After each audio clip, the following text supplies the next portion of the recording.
या मीराने ना सगळ्यांचं आयुष्य अवघड करून ठेवलं. सगळं तिच्या अकॉर्डिंग व्हायला पाहिजे है ना. घरातल्या प्रत्येक गोष्टीवर तिचा कंट्रोल आहे.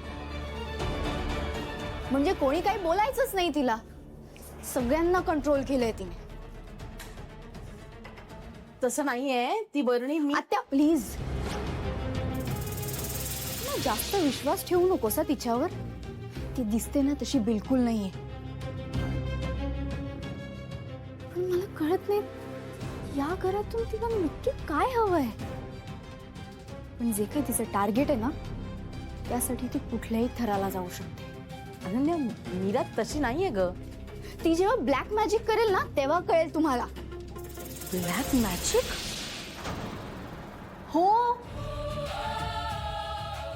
काल मी माझ्या स्वतःच्या डोळ्यांनी पाहिलं. तिने ना ते ब्लॅक मॅजिकचं सामान आईच्या रूम मध्ये आणून ठेवलं होतं. घाणेरडं होतं ते सगळं.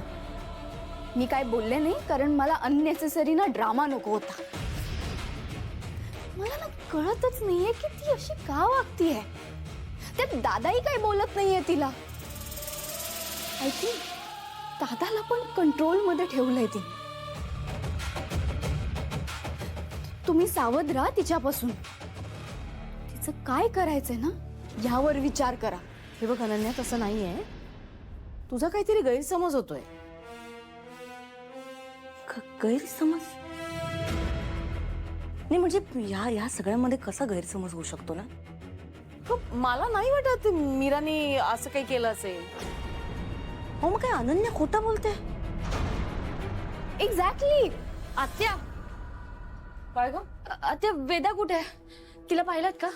नाही, अथर्व बरोबर असेल ना ती. नाही ना, ते पण शोधतायत तिला. मला सांगा दामोदर काकांसोबत कुठे बाहेर गेली आहे का ती? छे, हे कुठे बाहेर गेले आहेत? घरातच आहेत. पण मला सकाळपासून दिसली नाहीये वेदा. आत्या, वेदा ना खूप इनोसेंट आहे. तिला ना नात्यांची किंमत कळते. तुला माहितीये का तिचं आणि तिच्या आजीचं बॉन्ड इतकं स्ट्रॉंग आहे ना